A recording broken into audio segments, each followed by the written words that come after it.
Hello, my name is Laura Christensen, and I did my presentation on John Locke, who was a British empiricist. So for the last couple of weeks, we've been talking a lot about rationalism and philosophers who believed in that concept of philosophy. But now we're going to start to kind of see what the other side of the argument is, starting with John Locke and his belief in empiricism. And empiricism just comes from the word in Greek meaning experience, and it's basically the belief that all ideas can be traced back to something called sense data.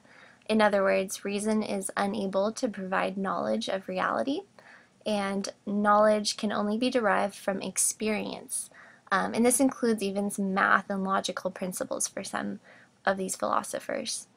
And also it's called British empiricism, basically just because the first three founding philosophers of empiricism were British. When taking a look at John Locke's life, we have to keep in mind this entire time that he was really disturbed by the confusion of 17th century theology and philosophy. He really did not like scholastic philosophies at all, and their emphasis on formal disputations and debates. In fact, he said that these things were invented just for wrangling and ostentation rather than to discover the truth. In other words, they were just for showiness and to show off people's wealth instead of actual learning. And Locke was actually educated as a physician, as well as he was aware of scientific advances and changes in the culture at the time. And he said once that you cannot wait until you've reached a mathematical certainty about the correct treatment before you help a patient, but you instead need to act and observe based on what you perceive. So basically just turning to the facts. He thought that experience was necessary to learn what life was all about instead of just from reasoning and mathematical procedures. Experience was definitely a large part of it. Then in the winter of 1670, John Locke wound up in this debate with several of his friends, and he wound up really confused and puzzled. And he realized that sometimes it's not possible to come to a conclusion as to what the right or wrong answer is. And he knew that he needed to take a step back and examine the nature and limits of knowledge before trying to sort out the truth or falsity about specific ideas. So he got in this debate, and he was really confused because he realized that in order to have a clear understanding of knowledge, we need to look at its sources first, and find out, okay, what exactly does that knowledge entail, and how do we move forward after that? Another part of this is that Locke wanted to study the sources of our ideas to better understand the nature and processes of acquiring knowledge so that he could find a way to settle these difficult issues. And he emphasized logical rigor and analytical precision and called philosophers to focus their attention on outward experience rather than just, the concept of rationalism and everything. And that's what this whole concept of empiricism is all about. As I said before, John Locke really believed that all ideas originate in sensation and reflection. We can really only think about things after we've experienced them because all ideas originate from sense data, or at least so he thought. And he really attempted to explain and classify different types of ideas into increasingly complex and abstract ideas. And he believed that all ideas are copies of things that cause the basic sensation from what they rest on. And this is where the whole correspondence theory of truth comes in. Now, the correspondence theory of truth is also called the copy theory or the representation theory. And it was really just a truth test that said that if an idea is true, then whatever it refers to actually exists. So it's kind of just seeing a truth test to whether something actually exists or not. And it was kind of a confirmation / verification, which are the procedure for checking the truth of an idea out. And this whole concept can actually be attributed to the philosopher Bertrand Russell, in case you were wondering. And then this is also where Locke's rejection of innate ideas comes into play. And just as a refresher, remember that Descartes believed in an a priori, or innate ideas. And now, innate ideas, just as a refresher, are truths that are not derived from observation or experience, but they're really based on the certainty of reason, on the clarity and distinctiveness of the innate idea of God. So the problem with this is, though, that if Locke is actually right about his theory in empiricism and all of that, then this theory that Descartes has actually falls apart. Just to kind of compare and contrast Descartes and Locke's ideas, I kind of made a little chart. Now, we can see that Descartes' ideas were modeled after mathematical and deductive reasoning, whereas Locke's ideas were modeled from experience as a physician. And having that experience is really key. And Descartes kind of explained it in terms of like the mind is an empty pantry waiting to be stocked with innate ideas, whereas Locke said, hey, like that's not right. You know, the mind is actually an empty pantry waiting to be stocked by experience. And this Cartesian style of speculation does not really do anything when it comes to concrete problems, or at least that's what Locke thought about Descartes' ideas. When it's used for more than just amusement, it becomes dangerous and distracts our questions from true and advantaged knowledge of things. And he said that it begins an endless dispute that cannot provide useful knowledge. And Locke really just bashed Descartes' ideas when it came to this whole concept of innate ideas.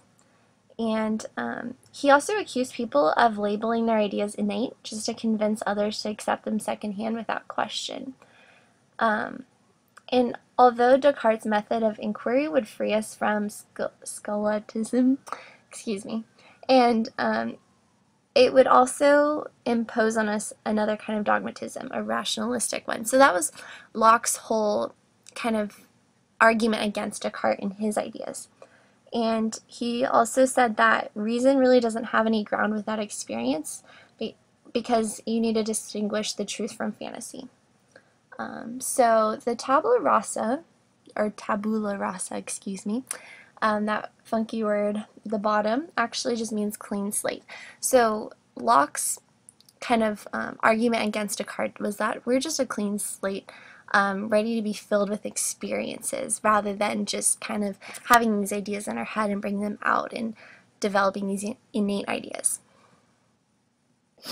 Now, the optional reading, which you probably haven't read, actually, it was written by John Locke, and it involved a lot of this whole argument against rationalism and against innate ideas, kind of a dispute to Descartes' whole philosophy.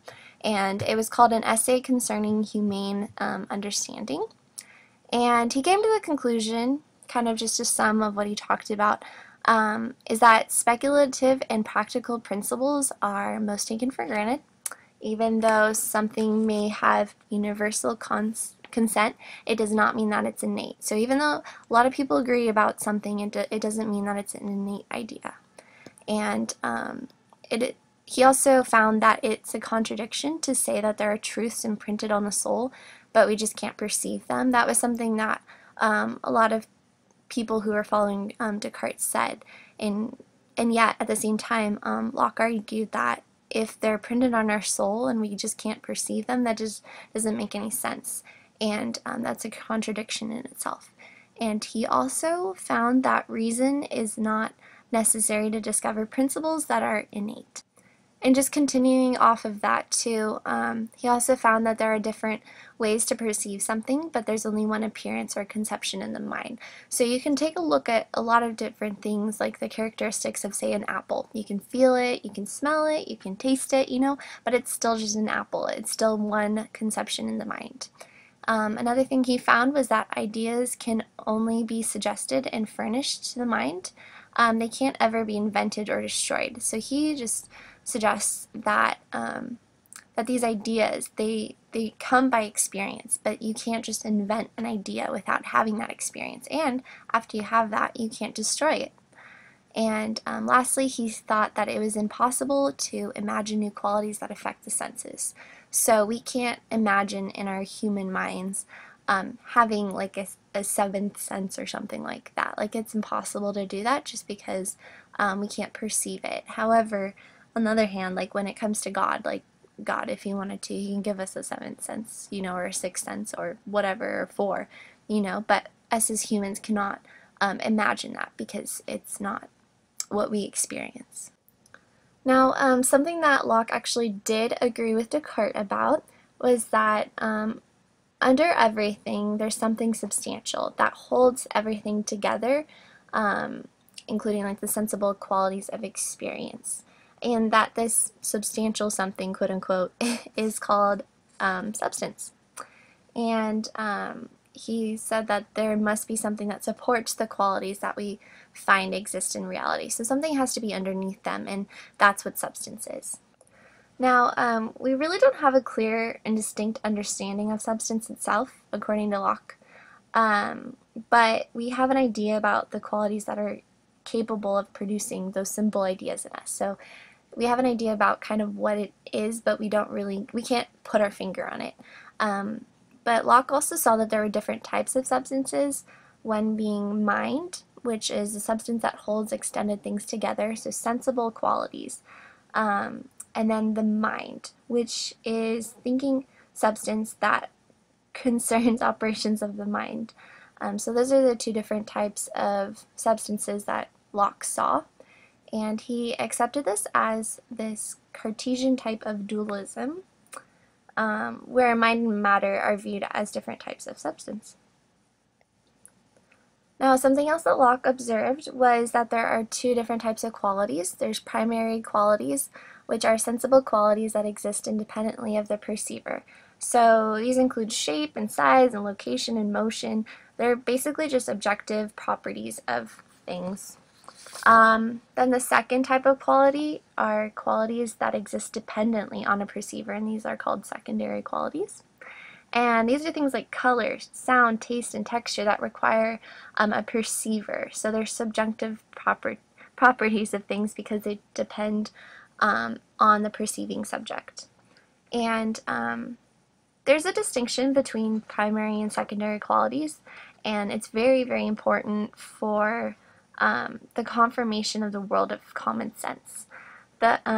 Locke says that the world of common sense refers to the idea that the objective world exists independently of our perceptions and exists out there. It's not a figment of our imaginations or a mental construct. Now, with all these ideas, there's this whole predicament that happened. If we're saying that all knowledge comes from our own ideas, there's this question about how do we verify the existence of anything external to those sensations that constitutes sense data if all knowledge comes from in the form of our own ideas. And Locke says that somehow we know that mental and physical substances and an objective external reality exists, but we just don't always have an idea about the difference between minds and bodies or other aspects of the ultimate reality. So there's this whole question about, okay, well, if these ideas really come from us, and from our experience, and how do we know that we're right, And so Locke follows both a common sense view of reality and the copy theory of truth, but he can't really verify either by appealing to the copy theory. Last but not least, both Locke and Descartes did not want to pursue logical consequences of their basic premises.